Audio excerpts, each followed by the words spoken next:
ബഹുമാനപ്പെട്ട മുൻ മുഖ്യമന്ത്രിയുടെ മകളുടെ ചില ബിസിനസ് കാര്യങ്ങളുമായി ബന്ധപ്പെട്ട് എൻഫോഴ്സ്മെന്റ് ഡയറക്ടറേറ്റ് ഇന്നലെ കണ്ണൂരും തിരുവനന്തപുരത്തും റെയ്ഡ് നടത്തിയിരുന്നു. നമുക്കറിയാം, ഇത്തരത്തിലേക്കുള്ള കേസുകൾ വരുമ്പോഴേക്കും പരിശോധനകൾ നടക്കുന്നത് സ്വാഭാവികമാണ്. കഴിഞ്ഞ തവണ ഇങ്ങനെയുള്ള പരിശോധനയൊക്കെ മുൻ ഗവൺമെൻറ് സമയത്തൊക്കെ നടന്നപ്പോഴേക്കും അങ്ങനെയുള്ള പരിശോധനകൾ ആവശ്യമായ ഘട്ടത്തിൽ വേണ്ടിവരും എന്നൊക്കെ തന്നെയാണ് ബഹുമാനപ്പെട്ട മുഖ്യമന്ത്രി നിലപാട് സ്വീകരിച്ചിട്ടുള്ളത്.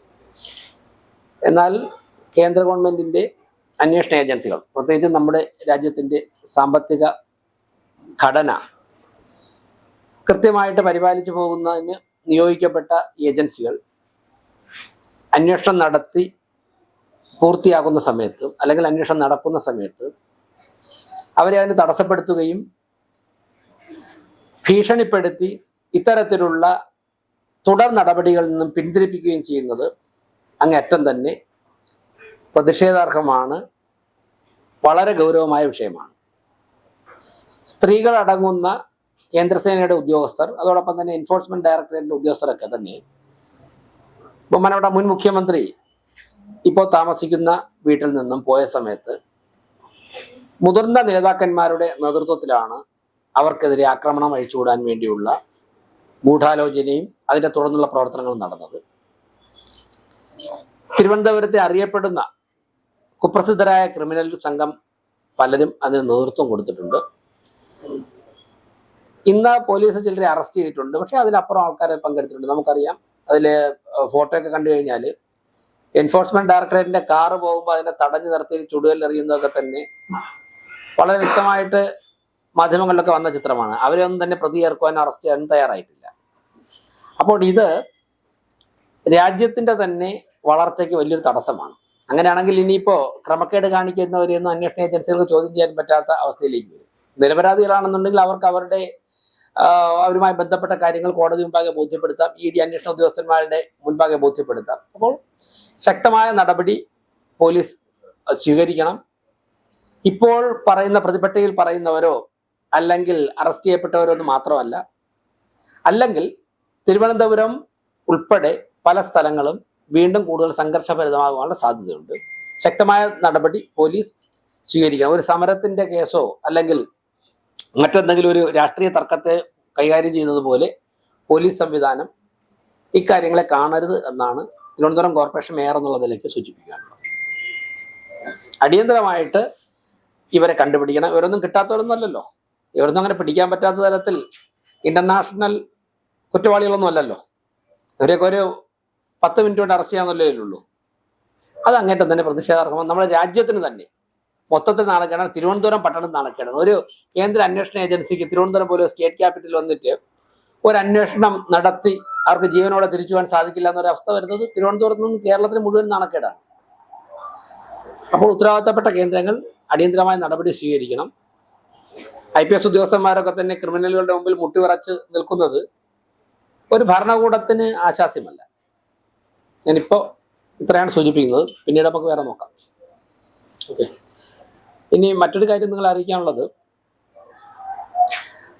തിരുവനന്തപുരം കോർപ്പറേഷന്റെ ഈ ഭരണസമിതി ചുമതല ഏറ്റതിന് ശേഷം ഞങ്ങൾ നിരവധി കാര്യങ്ങളിൽ ഇടപെടുന്നുണ്ട്, നിങ്ങൾക്ക് തന്നെ അറിയാം. അപ്പോൾ കോർപ്പറേഷൻ ഭരണസമിതിയുടെ പ്രവർത്തനങ്ങളിൽ താല്പര്യം പൂണ്ട പലരും തന്നെ പൊതുസമൂഹത്തോട് വളരെയധികം കടപ്പാടും സ്നേഹവും ഉള്ളവരൊക്കെ തന്നെ പല കാര്യങ്ങളിലും ഞങ്ങളെ സഹായിക്കാൻ വേണ്ടി തയ്യാറായിട്ട് വന്നിട്ടുണ്ട്. ഇപ്പോൾ ഒരാളൊരു വീട് വെച്ച് തരാമെന്ന് പറഞ്ഞത് ഞാൻ സഭയിൽ തന്നെ പറഞ്ഞിരുന്നു. അതിൻ്റെ പ്രമാണം ചെയ്യാനുള്ള സാമ്പത്തിക സഹായം അവർക്ക് ചെയ്തിട്ടുണ്ട്. പ്രമാണം കഴിഞ്ഞ് പ്ലാൻ വരച്ച അനുസരിച്ച് അടുത്ത ഘട്ടങ്ങളിലേക്ക് പോകും. അപ്പോൾ ഈ സ്കൂൾ തുറക്കുന്ന സമയം നമുക്കറിയാം, ഇപ്പം ഞാനൊരു ഗവൺമെൻറ് സർക്കാർ സ്കൂളിൽ ഗ്രാമപ്രദേശത്ത് പഠിച്ചതാണ്. അപ്പോൾ നിരവധി കുട്ടികൾക്ക്, പ്രത്യേകിച്ച് സർക്കാർ സ്കൂളിലും എയ്ഡഡ് സ്കൂളിലുമുള്ള ചില എയ്ഡഡ് സ്കൂളുകളിലുള്ള കുട്ടികൾക്ക് ഇപ്പോഴും പുസ്തകവും ബാഗും ഒക്കെ വാങ്ങാൻ വേണ്ടി ബുദ്ധിമുട്ടുന്നവരുണ്ട്. അപ്പം അവർക്ക് കോർപ്പറേഷൻ ഏതെങ്കിലും തരത്തിലുള്ള ഒരു കൈത്താങ്ങായി മാറണം കോർപ്പറേഷന്റെ പ്രവർത്തനങ്ങളെന്ന് ഞങ്ങൾ ഭരണസമിതി വരുന്നതിന് മുമ്പ് തന്നെ ആലോചിച്ചിരുന്ന കാര്യമാണ്. ഈ ജൂൺ മാസം സ്കൂൾ തുറക്കുമ്പോഴേക്കും തിരുവനന്തപുരം കോർപ്പറേഷനിലെ ഗവൺമെന്റ് സ്കൂളുകളിൽ നിന്നും ചില എയ്ഡഡ് സ്കൂളുകളിൽ നിന്നും, അത് വിദ്യാഭ്യാസ വകുപ്പ് തയ്യാറാക്കുന്ന ലിസ്റ്റ് അനുസരിച്ച് 5050 കുട്ടികൾക്ക് ഒരു വാർഡിൽ 50 കുട്ടികൾക്ക് വെച്ചിട്ട് 5050 കുട്ടികൾക്ക് ഞങ്ങൾ കിറ്റ് കൊടുക്കുകയാണ്. അതായത് ഒരു സ്കൂൾ ബാഗ്, ഹൈസ്കൂളിനാണെന്നുണ്ടെങ്കിൽ ആവശ്യമായ നോട്ട്ബുക്ക്, അതോടൊപ്പം തന്നെ ഇൻസ്ട്രുമെന്റ് ബോക്സ് ഉണ്ടാവും, അതിൽ വാട്ടർ ബോട്ടിൽ ഉണ്ടാവും. ഇപ്പോൾ എന്താ താഴത്തെ കുട്ടികൾക്ക്, ചെറിയ ക്ലാസ്സിൽ LP സ്കൂളിലെ കുട്ടികൾക്ക് വാട്ടർ ബോട്ടിൽ ഉണ്ടാവും, ഹൈസ്കൂളിലെ ടിഫിൻ ബോക്സ് ഉണ്ടാവും, അതോടൊപ്പം തന്നെ അതിൽ കുട ഉണ്ടാവും. ഇങ്ങനെ അത്യാവശ്യം കുട്ടികൾക്ക് ആവശ്യമായ സാധനങ്ങളൊക്കെ കൂടെ വെച്ചിട്ട് ഒരു കിറ്റ് കൊടുക്കുന്നുണ്ട്. അതിൽ വിദ്യാഭ്യാസ വകുപ്പാണ് അതിൻ്റെ ലിസ്റ്റ് തയ്യാറാക്കുന്നത്. ശനിയാഴ്ച വൈകുന്നേരം 3 മണിക്ക് കോർപ്പറേഷൻ ഓഫീസിൽ വെച്ച് അത് കൊടുക്കും. അതിനുശേഷം കൗൺസിലർമാർ വാർഡുകളിൽ പോയി അതാത് വാർഡുകളിലെ സ്കൂളുകളിൽ വിതരണം ചെയ്യും. അങ്ങനെ ഒരു പദ്ധതി ആവിഷ്കരിക്കുകയാണ്. കോർപ്പറേഷന്റെ ഫണ്ടിൽ നിന്നും പണം എടുക്കുന്നില്ല. കോർപ്പറേഷന്റെ പ്ലാൻ ഫണ്ടിൽ നിന്നോ തനത് ഫണ്ടിൽ നിന്നോ ഒന്നും തന്നെ സാമ്പത്തികം ശേഖരിക്കാതെ കോർപ്പറേഷൻ മേയർ എന്നുള്ള നിലയ്ക്ക് വ്യക്തികൾ സഹായിക്കുന്ന വ്യക്തികളുടെ കയ്യിൽ നിന്നും പണമായിട്ടല്ല, നമ്മൾ ഏത് തരത്തിലുള്ള സഹായമാണോ ചെയ്ത് ആ ഉൽപ്പന്നമായിട്ടാണ് സ്വീകരിക്കുന്നത്. അതോടൊപ്പം തന്നെ ചില ബാങ്കുകൾ CSR ഫണ്ട് തരുന്നുണ്ട്. അത് CSR ഫണ്ടായി ഞങ്ങൾ വാങ്ങുന്നില്ല, ഞങ്ങൾ കിറ്റായിട്ടാണ് വാങ്ങുന്നത്. ഇവിടെ പറയുന്ന എണ്ണം കിറ്റ്, അവർക്ക് എത്ര പണമാണോ തരാൻ പറ്റുന്നത് അതിനനുസരിച്ചുള്ള കിറ്റ് ഇവിടെ വാങ്ങി ഏൽപ്പിക്കണമെന്നോ പറഞ്ഞിട്ടുള്ളൂ. അങ്ങനെയുള്ള പരിപാടികൾ ആരംഭിച്ചിട്ടുണ്ട്. അതിന് മേയർ കെയർ എന്നൊരു പരിപാടിയാണ്, ഒരു പേരാണ് കൊടുത്തിരിക്കുന്നത്. മേയർ കെയർ എന്ന പേരിൽ ഞങ്ങൾ അർഹരായ കുട്ടികളെ സഹായിക്കുകയാണ് ചെയ്യുന്നത്. അപ്പോൾ അതിന് എല്ലാവരുടെയും പിന്തുണ ആവശ്യമാണ്. വളരെ വലിയ പ്രോത്സാഹനമാണ് ലഭിക്കുന്നത്. 5000 കുട്ടികൾക്ക്, 5050 കുട്ടികൾ, 101 വാർഡിലായിട്ട് 5050 കുട്ടികൾക്കാണ് കിറ്റ് കൊടുക്കുന്നത്. ഒരു വാർഡ് 50 നമ്മളിപ്പോൾ കൊടുക്കുക. അപ്പം 101 വാർഡിലായിട്ട് 5050 പേർക്ക് ഇപ്പോൾ കൊടുക്കുന്നു. വരും വർഷങ്ങളിൽ ഞങ്ങളിത് തുടരും. അപ്പോൾ അടുത്ത വർഷങ്ങളിൽ ഇത് തുടക്കമെന്നുള്ളതൊക്കെയാണ്. പിന്നെ മറ്റുള്ള കാര്യങ്ങളിലും ഇപ്പോൾ ചികിത്സാ കാര്യങ്ങളിൽ ഉൾപ്പെടെ ഇങ്ങനെ നമുക്ക് വരുന്ന സഹായം പലരും ഓഫർ ചെയ്യുന്നുണ്ടല്ലോ, അത് ചെയ്യാവുന്നുണ്ട്. അപ്പോൾ അതിൻ്റെ പാക്കിംഗ് ഒക്കെ കൗൺസിലർമാർ കഴിഞ്ഞ 2 ദിവസമായിട്ട് കൗൺസിലർമാരൊക്കെ തന്നെ അടുത്ത ഹാളിലൊക്കെ ചെയ്യുന്നുണ്ട്. നിങ്ങൾക്ക് ഇത് കഴിഞ്ഞ് കഴിഞ്ഞാൽ എൻ്റെ വിഷ്വൽ എടുക്കാം. അപ്പോൾ ഇത്തരം കാര്യങ്ങൾ, ഈ 2 കാര്യങ്ങളാണ് സൂചിപ്പിക്കാനുള്ളത്.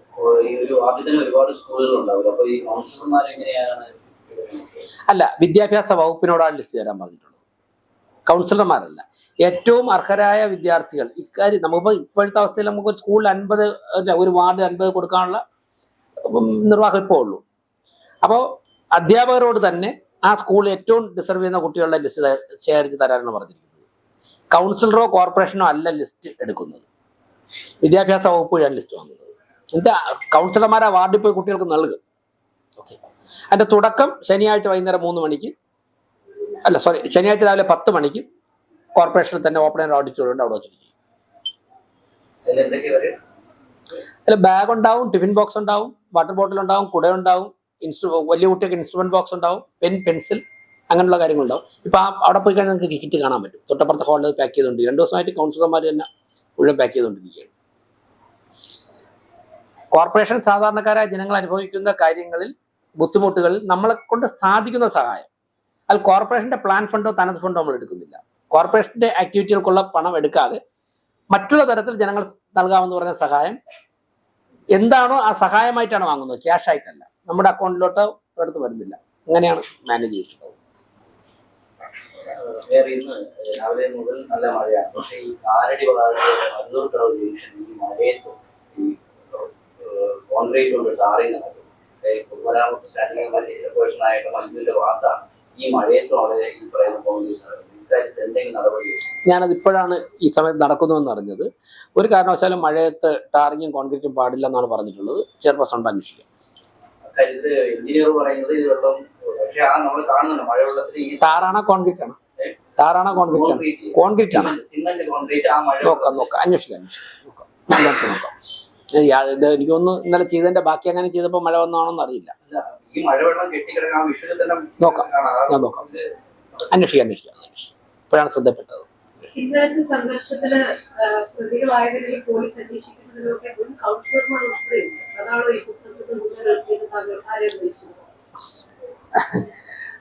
ഞാൻ പറഞ്ഞതിൽ തന്നെ എല്ലാം ഉണ്ട്. ഇനിയിപ്പം ഞാൻ പറഞ്ഞതിലെല്ലാം ഉണ്ട്. അങ്ങേക്ക് അങ്ങനെ ഒരു സംശയം തോന്നിയത് യാദൃശ്ചികം. ജീവിച്ചിരിക്കുന്നവരുമായിട്ടും അല്ലാത്തവരുമായിട്ടും ഒരു ബന്ധമില്ല. സ്വാഭാവിക സംശയം. തിരുവനന്തപുരത്ത് പ്രവർത്തിക്കുന്നവർക്ക് അറിയാമല്ലോ അതൊക്കെ.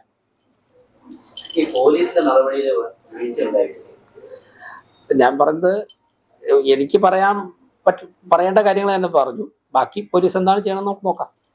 എന്തായാലും തിരുവനന്തപുരത്തിന് അപമാനമാണ്. സ്റ്റേറ്റ് ക്യാപിറ്റൽ വന്നിട്ട് ഒരു കേന്ദ്ര ഏജൻസിക്ക് ഒരു കേസ് അന്വേഷിച്ചിട്ട് തിരിച്ചു പോകാൻ പറ്റില്ല എന്ന് പറഞ്ഞാൽ അത് അങ്ങനെ അനുവദിച്ചു കൊടുക്കാൻ പറ്റുന്ന ഒരു സാഹചര്യം.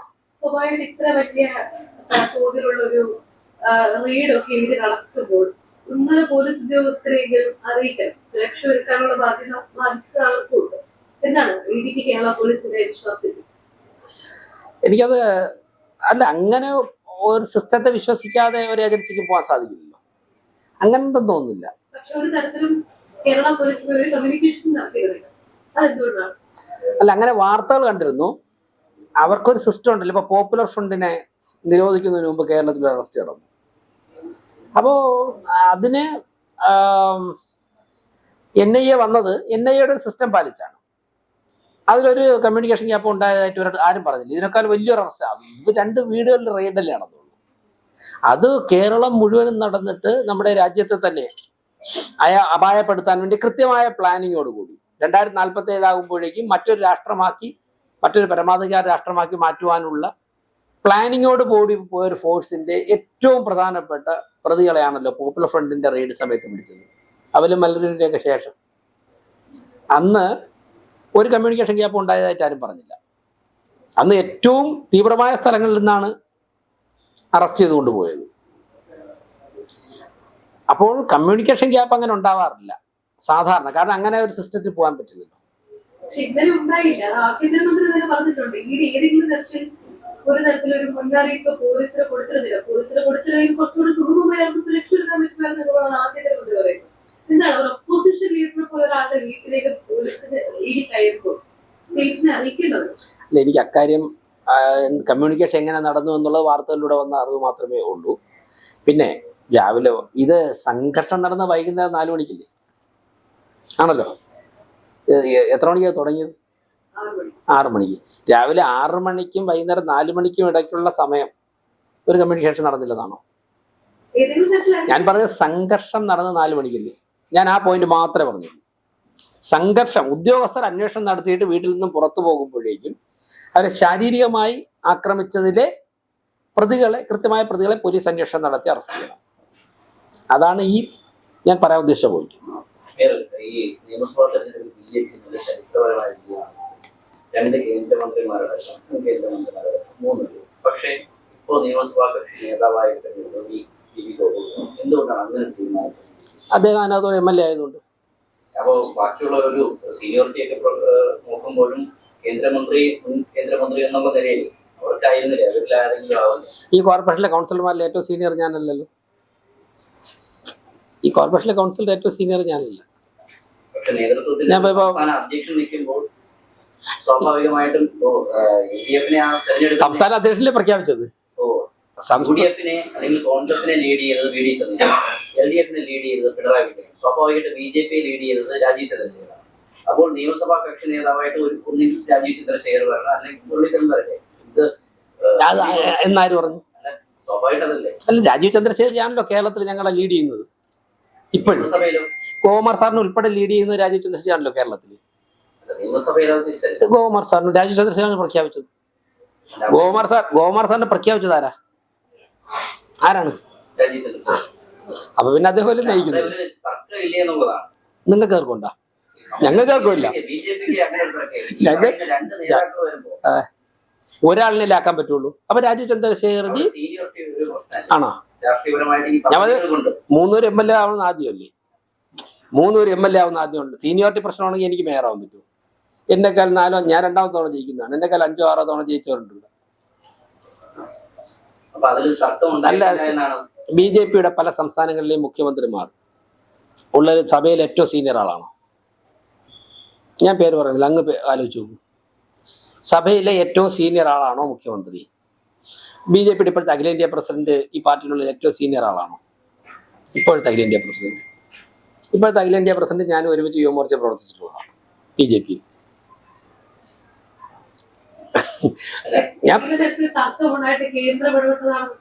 നിങ്ങൾ വാർത്ത കൊടുത്തു, ഏഷ്യാനെറ്റ് അങ്ങനെ വാർത്ത കൊടുത്തിരുന്നു. അത് മാത്രം ഞാൻ കണ്ടു. ഞാനതിലില്ല കോർ കമ്മിറ്റിയിൽ. ഞാൻ കോർ കമ്മിറ്റിയിലില്ല. ഞാൻ കോർ കമ്മിറ്റി നിങ്ങൾ കണ്ടിട്ടില്ലല്ലോ. ഞാൻ അതിന്റെ തൊട്ട് താഴത്തെ ഘടകത്തിലും ഈ അഭിപ്രായം പറയാം. കോർക്കാൻ പറ്റില്ല. അല്ല, യുഡിഎഫിനെ സംബന്ധിച്ചിട്ടും എൽഡിഎഫിനെ സംബന്ധിച്ചും മേയർ പറയുന്നുണ്ട്. മേയർ അതിൽ അംഗമല്ല. അപ്പൊ സ്വാഭാവികമായിട്ട് മേയർ പ്രതിനിധാനം ചെയ്യുന്ന ഒരു പാർട്ടിയെ സംബന്ധിച്ച് ഒരു നിയമസഭാ കക്ഷി നേതാവിനെ തിരഞ്ഞെടുക്കുന്ന സ്വാഭാവികമായിട്ട് മേയർ പറയും. UDF-നെ സംബന്ധിച്ച് LDF-നെ സംബന്ധിച്ച് അങ്ങ് ചോദിച്ചതുകൊണ്ടാണ് ഞാൻ മറുപടി പറഞ്ഞത്. ചോദിക്കാൻ ഞാൻ പറഞ്ഞില്ല. മുഖ്യമന്ത്രി തെരഞ്ഞെടുപ്പുമായി ബന്ധപ്പെട്ടിട്ട് മേയർ പറഞ്ഞിട്ടുണ്ട്. ഏത് വി ഡി സതീശനും കെ സി വേണുഗോപാൽ രമേശിനെതിരെയൊക്കെ നിന്ന സമയത്തും അഭിപ്രായം പറഞ്ഞു. എന്റെ സ്റ്റേറ്റ്മെന്റ് എവിടെയെങ്കിലും കാണിച്ചു തരാമോ? മേയർ അഭിപ്രായം പറഞ്ഞു. ഇല്ല ഇല്ല ഇല്ല, നിങ്ങൾ കാണിച്ചു തരൂ. മുഖ്യമന്ത്രി ആരാണെന്നുള്ള ഞാൻ ഓരോ അഭിപ്രായം പറഞ്ഞു. ഞാൻ എന്റെ മേയർ ജോലി നോക്കി പോവുകയാണ്. ഞാൻ പറഞ്ഞില്ല, നിങ്ങൾ കാണിച്ചു തരൂ. ഞാൻ ഇത്രയും പ്രസംഗിക്കുകയും പത്രസമ്മേളനം നടത്തുന്ന ഞാൻ ഇത്രയും കോൺഫിഡൻസോടുകൂടി അതിൽ ഞാൻ അഭിപ്രായം പറഞ്ഞിട്ടില്ലെന്ന് പറഞ്ഞാൽ പറഞ്ഞിട്ടില്ല. നിങ്ങൾ കാണിച്ച ഇപ്പം ഇവരെ മുമ്പ് വെച്ചിട്ട് മൊബൈൽ ഉണ്ടെങ്കിൽ കാണിച്ചു തരൂ. ഞാൻ ഒന്നും പറഞ്ഞിട്ടില്ല. പറഞ്ഞിട്ടുണ്ടോ?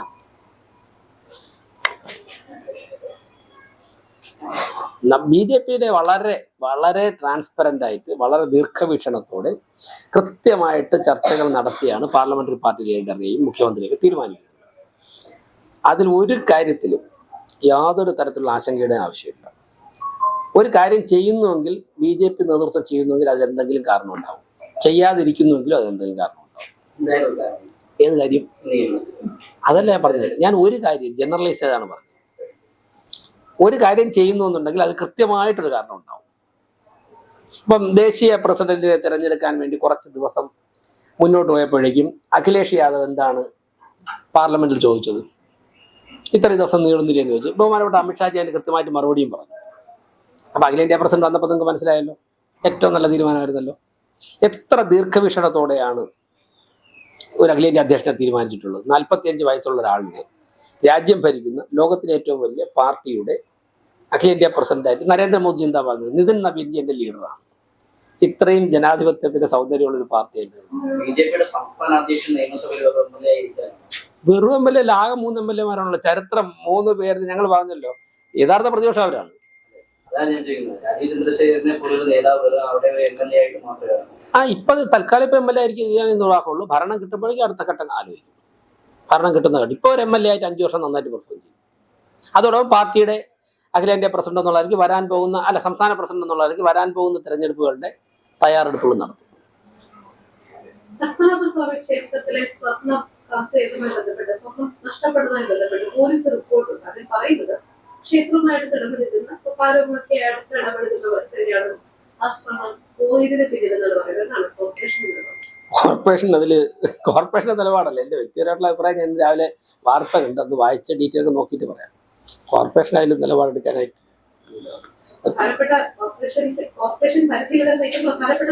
തീർച്ചയായിട്ടും നന്നായിട്ട് പോകണം. ഞാൻ രാവിലെയും പോയി എല്ലാ വ്യാഴാഴ്ച തിരുവനന്തപുരത്തുണ്ടെങ്കിൽ പോകാറുണ്ട്.